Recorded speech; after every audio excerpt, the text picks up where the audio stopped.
Eu começaria por agradecer a sua disponibilidade e a sua presença hoje aqui na Comissão. Permite-me só pedir desculpas à Comissão, estava a presidir aos trabalhos da Comissão de Ambiente e por isso cheguei mais tarde e se repetir alguma pergunta será exatamente por não ter assistido ao início dos trabalhos da presente Comissão. Recordo, o objeto da presente Comissão prende-se com o apuramento das responsabilidades políticas no processo de atribuição de apoios na sequência dos incêndios ocorridos em junho de 2017.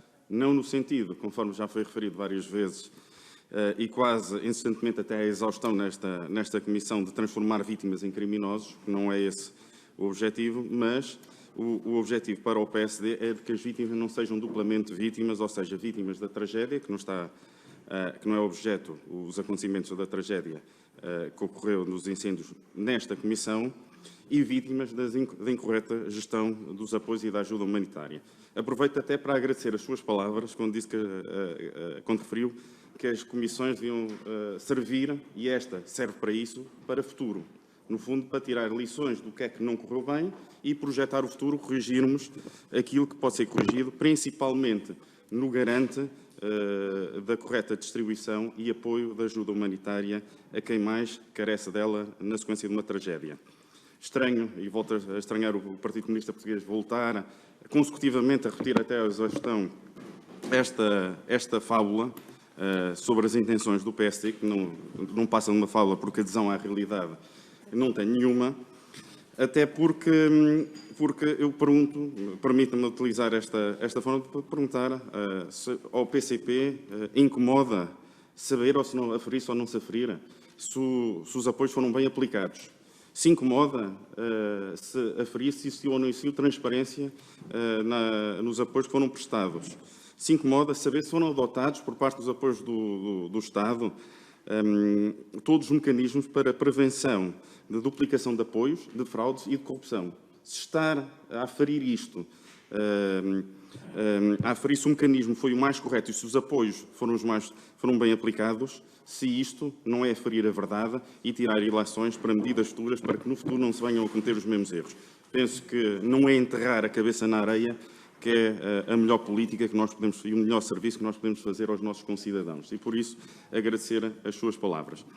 Aproveitaria, já que sabendo que nas causas do incêndio estão fora do objeto da presente Comissão, mas aproveitando exatamente a sua experiência e sendo especialista, pelo menos nós o consideramos dessa forma, nesta área como bombeiro, nesta área dos incêndios, isso nos podia ajudar aqui até para nós tirarmos estas lições para o futuro e também da constatação no terreno de um ou outro apoio que seja visível e que esteja em falta, que possa ser colmatado. Nesta Comissão, vários doentes disseram que nada foi feito em medidas de prevenção para os incêndios na região, que foi perdida uma oportunidade.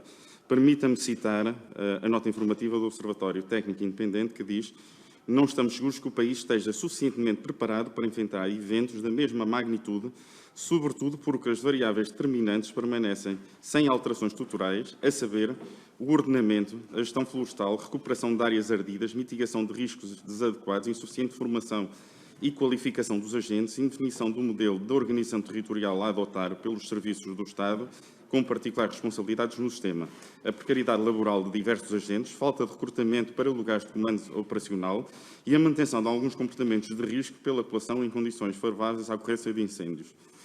Pedi-lhe assim, no balanço dos 3 anos pós-incêndios, na zona do Pinhal Interior, está apta a responder, se esta região está apta a responder a eventos e eficazmente a tragédias e incêndios desta dimensão. Muito obrigado, Sr. Deputado. Para responder, a Dra. Sérgio Gomes. Muito obrigado, Sr. Deputado. Nem esta nem outra região do país estará apta a responder a incêndios desta dimensão. Obviamente que noutras zonas do território, onde o ataque inicial possa ser mais musculado, haverá a probabilidade de reduzir ou de debelar o incêndio com maior facilidade. Mas estamos a falar de uma zona do território interior, onde o abandono dos mais jovens é uma realidade e a dificuldade também dos corpos de bombeiros manterem os seus homens ou manterem corpos de bombeiros com músculo, digamos assim, para poder responder a qualquer situação que ocorra. E depois temos também que pensar à data em que estávamos no dia 17 de junho. E dou-vos como exemplo o seguinte: nós tivemos um incêndio florestal em Pedrógão Grande também em 2015, e 1 hora após esse incêndio tínhamos projetado no teatro de operações 500 bombeiros e 10 meios aéreos. E no dia 17 de junho, nem de perto nem de longe, conseguiríamos colocar no terreno esse número de homens e esse número de aeronaves. Portanto, era todo impossível, porque estávamos na fase brava do dispositivo, onde, além de nem todos os centros de meios aéreos estarem dotados, eu já disse há pouco que o mais perto do incêndio era Figueiró dos Vinhos e nem sequer tinha meio aéreo, depois tem também a questão da disponibilidade das pessoas para estarem nos quartéis integrados no dispositivo.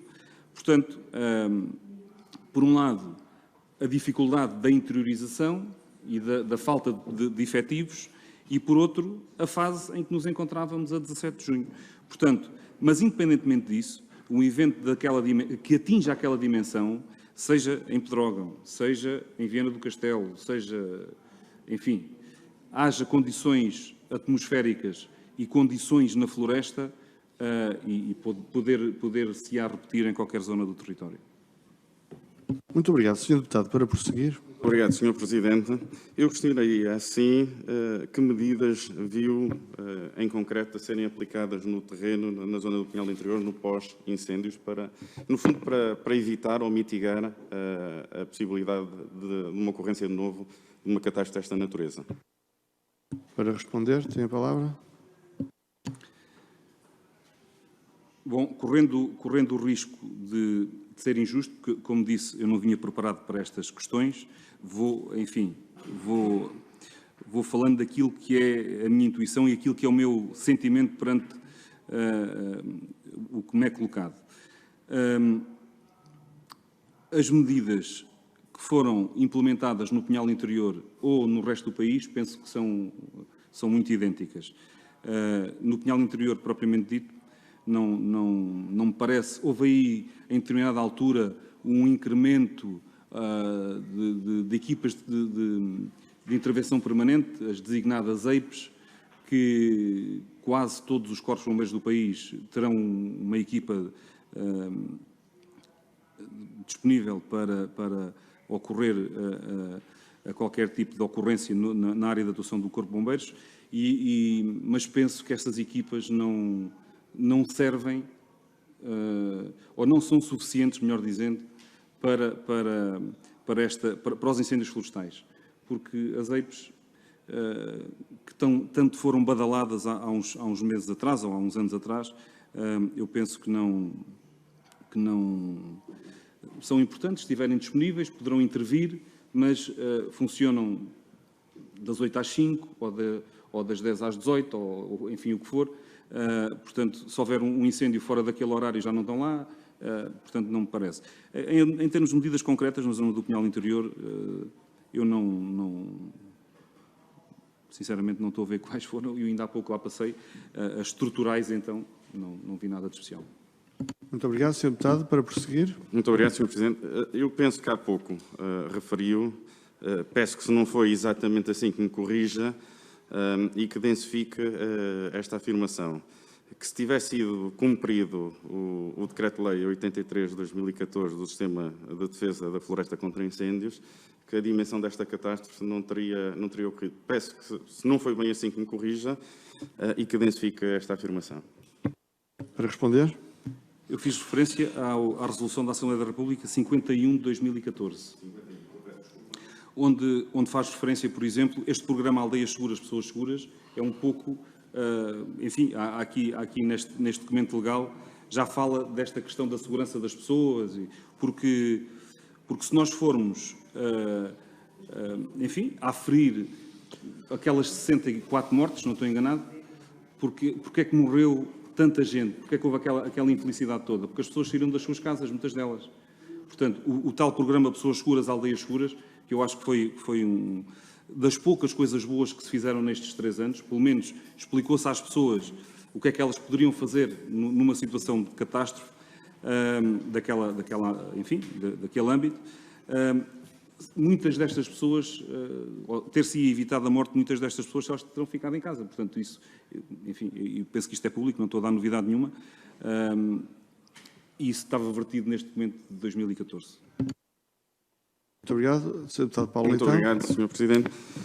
Na mensagem de Natal de 2017, o Sr. Primeiro-Ministro assumiu o compromisso do Governo de fazer tudo e que tudo tem de ser feito para prevenir e evitar, naquilo que é humanamente possível, tragédias como a que vivemos este ano, como melhorando a prevenção, o alerta e o socorro, a capacidade de combater as chamas, mas, sobretudo, centralizando na persistência que existe o tempo, mas que é mais decisivo e estrutural a revitalização do interior e do reordenamento da floresta. Questiono se teve a oportunidade de verificar se estas ações ocorreram no terreno. Para responder, Dr. Sérgio Gomes. Não. Não verificou ou não ocorreram? Só para Não verifiquei. Tá. Muito obrigado. Sr. Deputado. É importante, esse pequeno pormenor, Sr. Presidente, é de extrema importância. A segunda nota técnica do Observatório Independente de 2020 dá conta da redução do DSIR de 2020, Dispositivo Especial de Combate a Incêndios Rurais. O que acha que está na origem desta redução? Para responder. Peço desculpa que não percebi a questão. A segunda nota informativa do Observatório Técnico Independente 2020 dá conta de uma redução do Dispositivo Especial de Combate a Incêndios Rurais. Pergunto-lhe, na sua opinião, o que acha que está por trás desta redução? Para responder. Eu não conheço essa nota do Observatório Técnico Independente, mas, possivelmente, a redução do dispositivo, penso que é do dispositivo que disse, poderá ter que ver com o facto de, que eu também já abordei há pouco, cada vez haver menos apoio aos bombeiros e, obviamente, há um abandono dos bombeiros dessa atividade e há uma redução no dispositivo. Depois também há outras questões que poderão estar na sequência da desmotivação e desse abandono. Porque hoje qualquer elemento que vá, ou que seja chamado para qualquer ocorrência, quer seja de incêndios florestais, quer seja de acidentes, quer seja, enfim, o que for, fruto de uma decisão que é tomada num momento, pode ser alvo daquilo que eu fui alvo. Portanto, de ser acusado pelo Ministério Público de uma série de coisas e as pessoas têm medo e têm receio de tomar decisões. E eu penso que isso também nada beneficiou e vamos ver o que é que o futuro nos irá dizer. Porque as pessoas têm medo de tomar decisões, têm medo de ser os primeiros a chegar e isto tem reflexos, na minha perspectiva, complexos num futuro próximo. Relativamente a esta redução em concreto, eu não conhecendo de fundo, mas penso que tem que ver com o abandono da atividade. Sr. Deputado Paulo Leitão. Do mecanismo de apoio europeu, na altura dos 50 milhões, 26 milhões terão ficado para instituições do Estado, como a GNR, a Proteção Civil, o Instituto de Conservação da Natureza e do Fundo Florestal Permanente. O objetivo anunciado em 2018 foi a reposição de veículos, reforço de material e de combate a incêndios, e eu penso que já foi aqui questionado, mas pergunto-lhe se foi para além daquilo que referiu há pouco, porque me pareceu, confesso, pareceu bastante pouco. Para responder. Eu desconheço por onde é que esses fundos foram, não faço ideia. Tem conhecimento de algum destes valores, desconhece na totalidade, ou tem conhecimento que tenha sido utilizado noutras medidas, como reflorestação, reposição de infraestruturas? Para responder. Não, desconheço em absoluto. Para concluir. Pensa que, apesar deste valor de cerca de 25 milhões supostamente terem sido aplicados, de acordo com os relatórios, ou seja, terão mesmo sido aplicados, se Portugal está hoje, à data de hoje, mais preparado. Eu penso que esta pergunta é um bocado redundante, mas eu queria aqui, no fundo, fazer o paralelismo com os valores em causa e, no fundo, da preparação para incêndios desta dimensão. Para responder. Já disse há pouco, na minha perspectiva, Portugal não está melhor preparado. E digo isto porque eu, desde que tomei posse em 2013, em Leiria, 2014, Leiria foi o distrito do país com menor área ardida. O que é, enfim, na altura foi gratificante para nós e gratificante para todos os intervenientes no combate. Leiria, nem de perto nem de longe, se posiciona nunca como o distrito com menos área ardida. Arderam 100 hectares em 2014. Mas já em 2013, onde arderam 2.200, se não estou enganado, 2014 os tais 100, depois 2015 à volta de 1.000 hectares, 2016 também à volta de 1.000 hectares, eu dizia muitas vezes dizia sempre que havia a apresentação do dispositivo, porque havia uma apresentação, era comum fazer-se a apresentação do dispositivo antes de iniciarmos o período de incêndios, e eu dizia que não sabia até que ponto é que era positivo nós termos estes números, termos área ardida tão reduzida, simplesmente pelo facto de, na floresta, nada ser feito de um ano para o outro. Portanto, se em 2014 arderam 100 hectares, se de 2014 para 2015 a única coisa que acontecia na floresta era os combustíveis crescerem, os combustíveis finos e os combustíveis grossos, toda a floresta crescer, estando mais disponível para arder no ano seguinte, eu não sei até que ponto é que isto era positivo. Portanto, cada vez mais ia havendo um acumular de biomassa na floresta, suscetível de arder e de causar uma catástrofe. Portanto, e longe de mim pensar que iria ser exatamente no meu distrito. Portanto, aquilo que eu dizia tantas vezes aconteceu precisamente no meu distrito. Portanto, e olhando também nesta perspectiva, eu penso que Portugal hoje não está mais preparado ou melhor preparado do que estaria em 2017. Está menos preparado, porque tem menos dispositivo, como já foi dito aqui, tem mais meios aéreos, que após o 2017 houve um incremento de meios aéreos no dispositivo, mas os meios aéreos não é tudo. São importantes, às vezes até determinantes, mas não é tudo.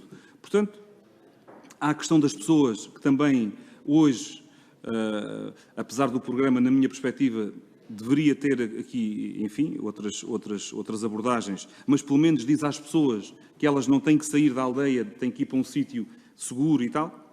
Nessa perspectiva evoluímos um bocadinho. Agora, preparado, Portugal não está. Aliás, isso pode-se aferir por aquilo que aconteceu no incêndio de Proença, ainda há relativamente pouco tempo, onde arderam 17.000 hectares e felizmente não houve vítimas, e é de realçar esse facto, mas também há uma realidade com a qual nós não nos podemos esquecer, é que muitas vezes, e eu espero que não aconteça aquilo que eu vou dizer, e digo isto em jeito de desabafo, muitas vezes os fogos não se combatem. Defendem-se povoações, mas o fogo vai ardendo, porque o fogo, e eu dizia também isto muitas vezes, nós, quando estamos a defender uma povoação, não estamos a combater, estamos a desviar o fogo da povoação. E depois somos confrontados com áreas ardidas enormíssimas e não temos meios de parar esses incêndios. Portanto, face àquilo que deveria ter sido a aprendizagem de 2017 e de 2013, se quisermos, penso que Portugal não está melhor preparado para os incêndios florestais. Deputado, para prosseguir. Muito obrigado, Sr. Presidente. À época houve um conjunto de notícias que veicularam sobre a questão das falhas porque arderam as infraestruturas no que concerne às comunicações civis e também daquilo que foram as falhas no sistema de emergência, no Ciresp. E eu questionaria se à data de hoje, e houve uma grande questão que foi falada, que era no facto de se enterrar e na questão das linhas e da substituição pela fibra óptica, se à data de hoje estas alterações são constatáveis no terreno. Para responder, Dr. Sérgio Gomes. Desconheço se houve alguma alteração ou não relativamente a essa questão concreta do Ciresp. Relativamente a infraestruturas, eu chamaria as telecomunicações do cidadão comum, que ele recorre, sabe-se a redundância das redes, se foi reposto, qual é que é o estado da arte nos dias de hoje? Para responder. Não posso responder em concreto. Penso que não houve grandes alterações, mas não tenho conhecimento suficiente para responder. Sr. Deputado. Fico por aqui.